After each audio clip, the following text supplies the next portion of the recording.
New York a enfin terminé une session dans le vert. Ça faisait 3 semaines que ça n'était pas arrivé. Et c'est plutôt bon signe. Je t'explique tout dans cette vidéo. Salut, moi c'est Jay, nous sommes le mercredi 5 mars 2025 et aujourd'hui, on va analyser le Bitcoin, l'Ethereum et décoder ensemble les actualités crypto. Alors, est-ce que t'es prêt? On va commencer.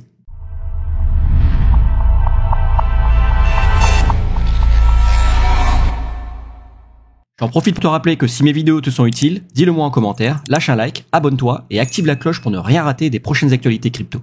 Ah, du vert en semaine, qu'est-ce que ça fait du bien. Ça faisait 3 semaines que toute la journée, les sessions de Tokyo et Londres faisaient monter le marché, et dès que New York ouvrait, bram, tout était ravalé. Hier les amis, New York a enfin terminé sa session dans le vert. Alors on voit les projets qui ont le plus profité de cette hausse, notamment Aave, et je vous l'avais mis dans une précédente vidéo, mais Aave, ça fait partie des projets sur lesquels on pariait la famille Trump, leur World Liberty Financial. Ils en détiennent pour presque 2% de leur portefeuille. Alors évidemment, on a Cardano, Bitcoin Cash, Hashbar, Pi, Bera Chain, très bon projet. Même Ethereum a pris 3,2%, c'est pour dire. Non, hier c'était vraiment une belle session pour la crypto, et je vous expliquerai tout ça en détail dans la fin de la vidéo. Alors reste bien jusqu'au bout. Et on passe tout de suite à l'indice de la peur et de la cupidité. On voit qu'on est remonté à 20, hier on était à 15. Alors on est toujours dans l'extrême peur, c'est normal. Le Bitcoin aujourd'hui se price à 87 000 $, l'Ethereum à 2100 et quelques dollars. Pour l'instant, il y a toujours de quoi être encore un peu frileux. Mais il y a de très bons signes. Alors on commence les news par parler de Solana. Je vous avais dit dans une précédente vidéo concernant justement le Solana que suite à la faillite de FTX, il y avait donc des Solana qui avaient été gelés et début mars, FTX allait être en mesure de pouvoir redistribuer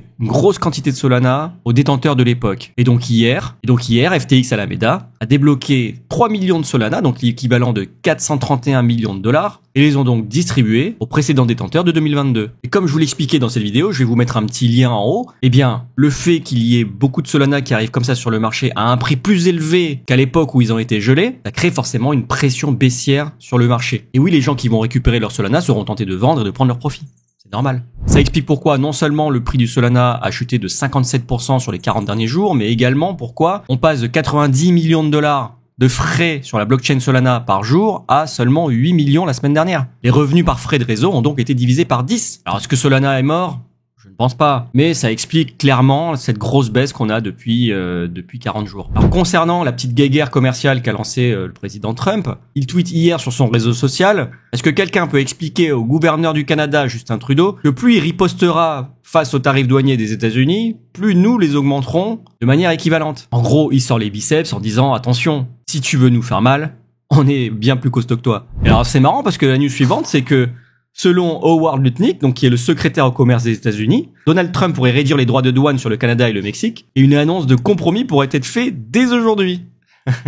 Ça démontre encore le fait que toute cette mascarade, ce sont encore des négociations. Trump se vante lui-même d'être le roi de la négociation. Quand on est le président de la plus grande puissance économique mondiale, c'est facile, on est en position de force. Donc 1, je gagne, 2, tu perds. Je te montre les gros bras, tu me montres les dents, je sors le bazooka. Terminé. Bon, aujourd'hui, on sait pas encore où on va voir ce qu'il va annoncer. Mais clairement, toutes ces négociations là autour de cette guerre commerciale, ça a fait peur au marché.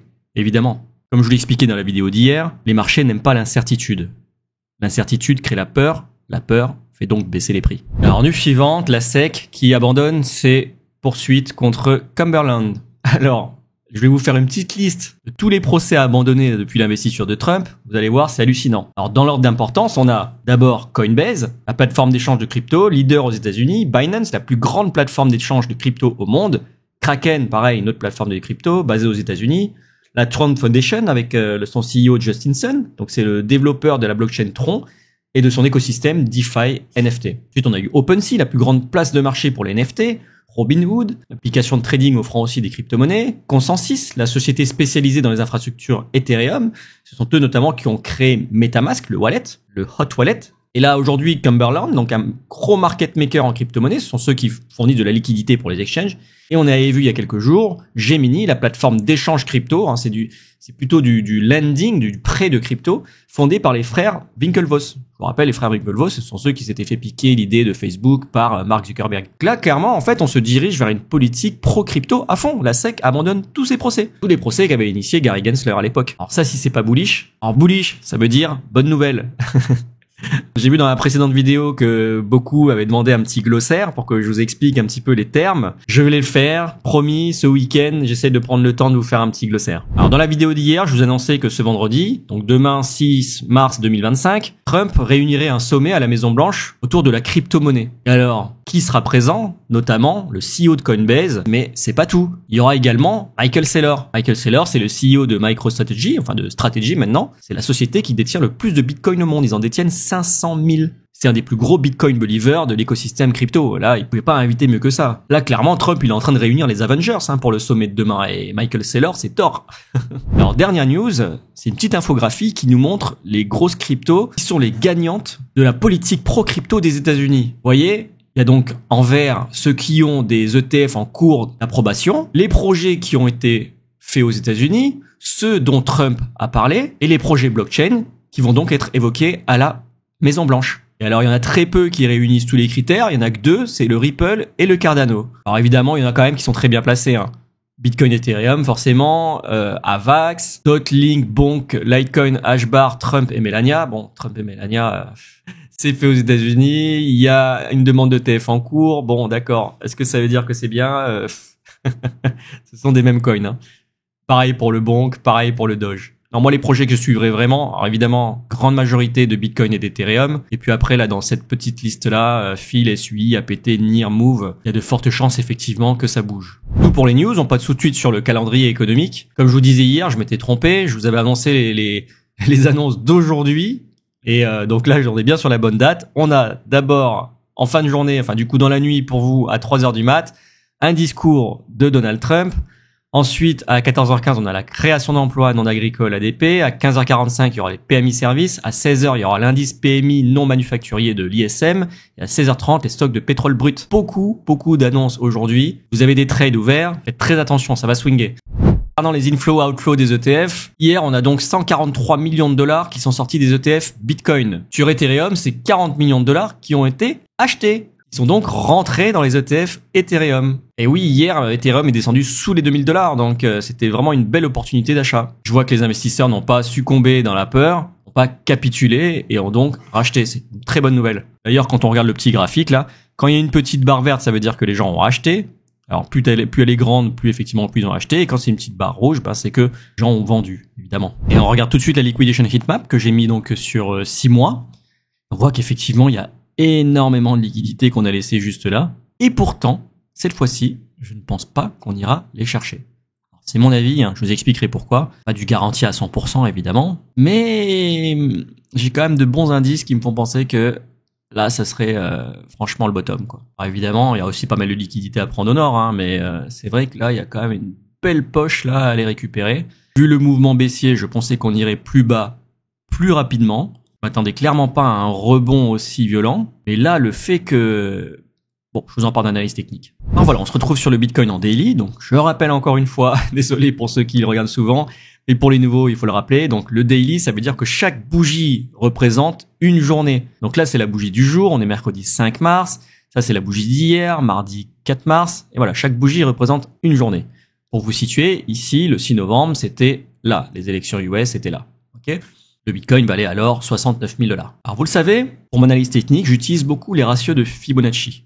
Notamment l'outil de retracement de Fibonacci, qui se situe juste là en haut à gauche dans l'interface de TradingView. En fait, Fibonacci, pour simplifier, dit que donc dans la vie, tout réagit de manière fractale, selon des ratios prédéfinis. Notamment le ratio de la 618 qu'on appelle le Golden Ratio, qui représente donc des zones de retracement et à très forte probabilité en trading. Alors, je vous montre rapidement, si on trace un Fibonacci, depuis le bas, juste avant les élections, jusqu'à l'ATH, jusqu'au top, l'outil de Fibonacci nous dit que effectivement, le Golden Ratio est à 83 100 $. Et effectivement, on a bien réagi sur cette zone. Alors, ça correspond également à un Fair Value Gap daily. Fair Value Gap, je le rappelle, c'est une zone d'imbalance, une zone de déséquilibre de marché. C'est-à-dire que sur un graphique daily, en fait, le prix sur toute cette zone-là a été haussier. Il n'a pas été contesté. On va prendre le top de la bougie précédente et le bottom de la bougie d'après. Et donc, sur toute cette zone de bougie, donc c'est entre trois bougies, donc sur toute cette zone, le prix n'a fait que monter. Et donc, sur cette zone-là,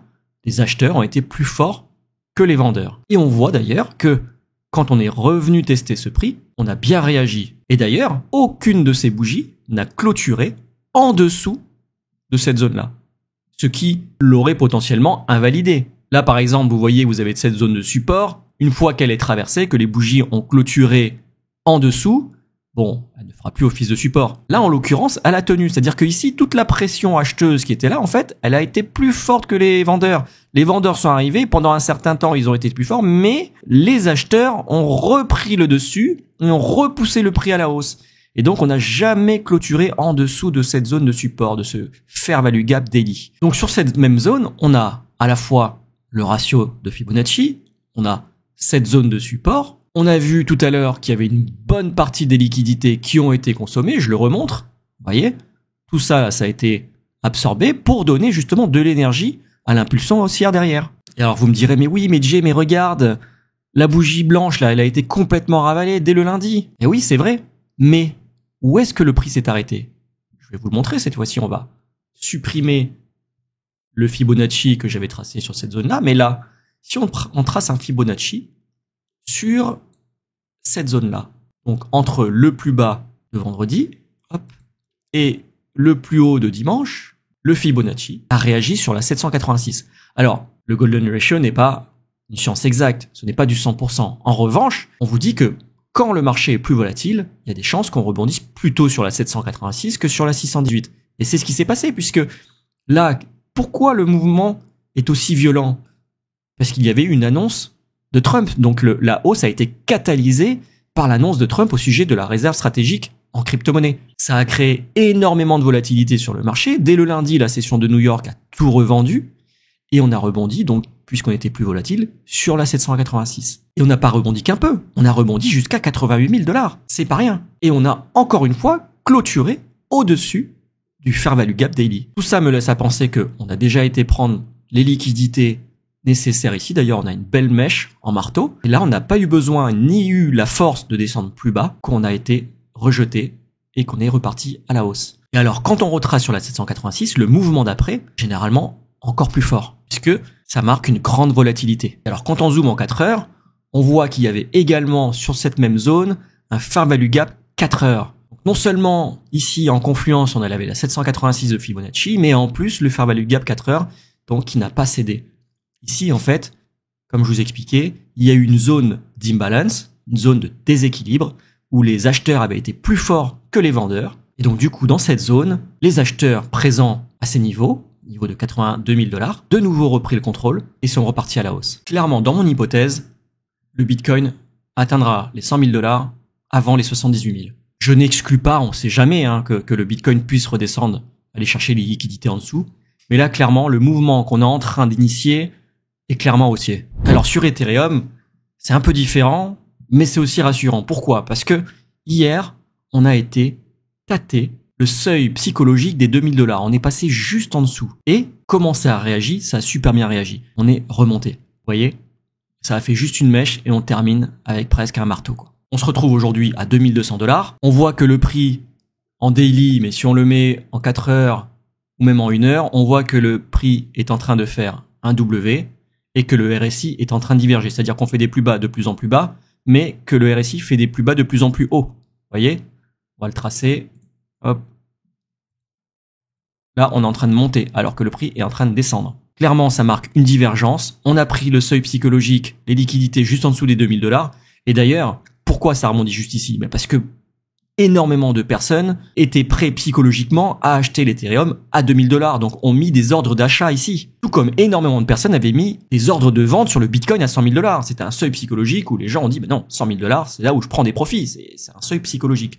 Et donc là, les acheteurs étaient tellement présents à ce niveau, sur le niveau des 2000 $, que le prix n'a même pas eu le temps de descendre en dessous. On a juste fait une petite mèche et on est rebondi. Là, si je dois trader l'Ethereum, clairement, je vais chercher un long, je vais pas chercher un short. Bon, par contre, pas beaucoup d'amélioration pour le ratio Ethereum-Bitcoin, on est toujours dans les bas-fonds. Mais alors, j'ai noté quelque chose, là, à chaque fois que je vous montre ce graphique-là, vous avez juste en dessous, donc une barre, donc là, qui représente 319 jours. Et en fait, on est à 319 jours post-halving. Moi, ce que j'aime bien regarder, c'est combien de temps, à partir de combien de jours après le halving, l'Ethereum a surperformé le Bitcoin sur les précédents cycles. Et donc, si on dézoome, on voit que sur le précédent cycle, l'Ethereum a commencé à surperformer le Bitcoin 322 jours après le halving. Là, nous sommes à 319 jours. Sur le cycle d'avant, c'était 244 jours. Bon, c'est pas une science exacte, hein, évidemment. Mais le fait qu'on soit non seulement sur la zone de support, mais qu'en plus, les jours correspondraient un petit peu, ça donne un petit peu d'espoir. Eh oui, on en a besoin en ce moment. Hein. L'Ethereum s'échange à 0,025 Bitcoin. On est dans les plus bas historiques. Alors, je vous fais une petite confession. J'ai échangé 50% de mes Bitcoins en Ethereum à 0,037.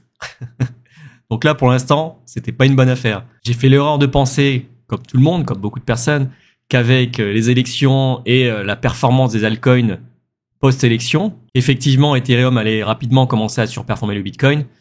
Malheureusement, j'étais loin d'imaginer qu'il pouvait encore sombrer comme ça. Mais je reste confiant pour la suite. Je suis persuadé qu'on va repartir à la hausse. Et on termine sur la Bitcoin dominance qui n'a pas beaucoup bougé. On reste dans ce petit range.